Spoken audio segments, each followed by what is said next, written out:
je vous propose de voir comment la communication non violente peut aider notre part chacal à exprimer notre point de vue dans une situation donnée. La toute première chose à faire, c'est l'invitation de la communication non violente, c'est d'abord de clarifier votre intention quand vous voulez entrer en dialogue avec une autre personne. Parce que l'invitation, l'intention de la communication, c'est de prendre soin de la qualité de la relation avant le résultat. C'est d'abord la qualité de la relation, le résultat viendra après. Par conséquent, je vous invite vraiment à prendre suffisamment de temps pour clarifier ce que vous attendez de l'échange que vous voulez avoir avec la personne qui vous a stimulé par son comportement ou sa phrase.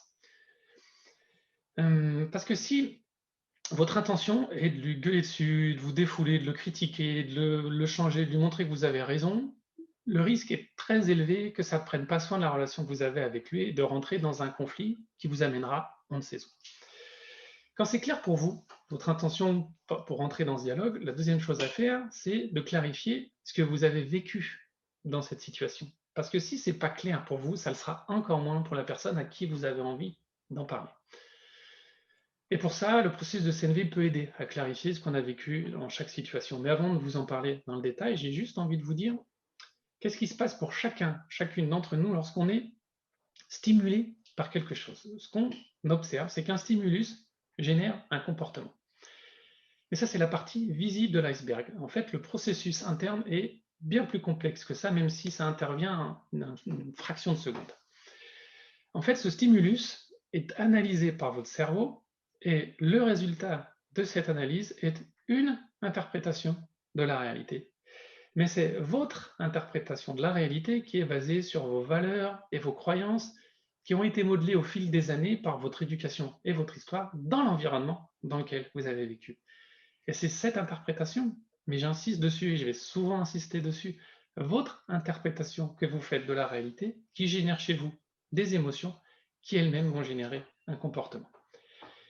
Et pour la plupart d'entre nous, ce processus interne, il est méconnu, tout simplement parce qu'on n'a pas appris, on n'a pas été éduqué à en avoir conscience.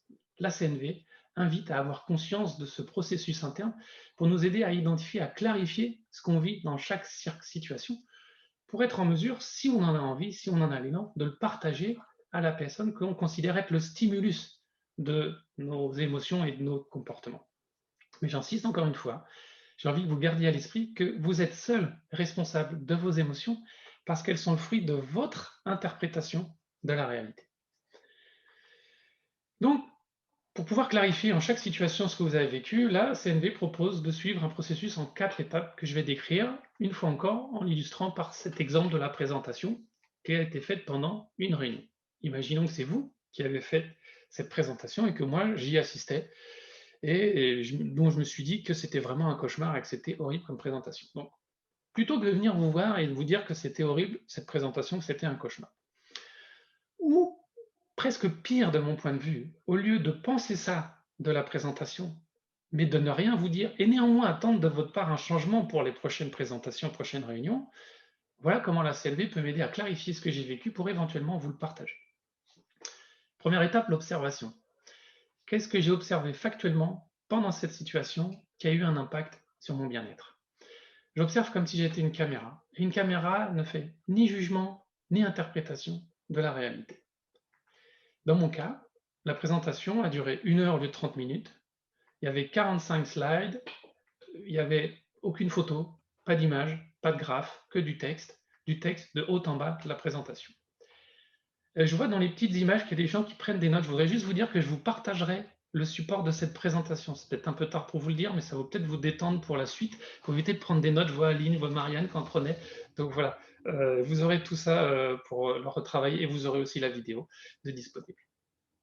Donc il n'y avait pas de graphe et il y avait voilà, le slide rempli de mots de haut en bas. Ça, c'est mes observations. Deuxième étape, les sentiments. Comment est-ce que je réagis à ces observations? Et encore une fois, je vais le rabâcher, mais comment je réagis à mon interprétation à la vue de ces observations? Quelles émotions je vis à cet instant présent pendant cette présentation? Mais dans mon cas, je me sens contrarié par le retard, 1 heure au lieu de 30 minutes, et je me sens frustré et même perdu dans cette quantité d'informations qui a été donnée pendant cette présentation. Troisième étape, les besoins. Lesquels de mes besoins ont été satisfaits ou non satisfaits pendant cette situation? Derrière chaque émotion, il y a toujours un ou plusieurs besoins. Alors, j'ai déjà croisé des gens dans des stages qui n'étaient pas convaincus que ça soit toujours le cas. Alors malheureusement, je ne sais pas comment vous le prouver, c'est pas une science exacte.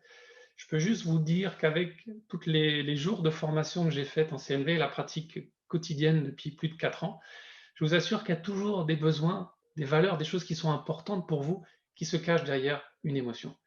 Quand l'émotion est agréable, c'est que certains de vos besoins sont satisfaits et à l'inverse, quand l'émotion est désagréable, c'est parce que certains de vos besoins, certaines de vos valeurs, ce qui est important pour vous n'est pas satisfait dans la situation donnée. Et dans mon cas, je me suis senti contrarié par le retard parce que j'avais envie de prendre soin, de respecter les autres personnes que j'allais voir dans la réunion que j'avais juste après. Et j'avais aussi envie de prendre soin de moi, de mon temps, parce que j'avais aussi prévu plein de choses ce jour-là, donc le retard me mettait en retard dans mes propres activités.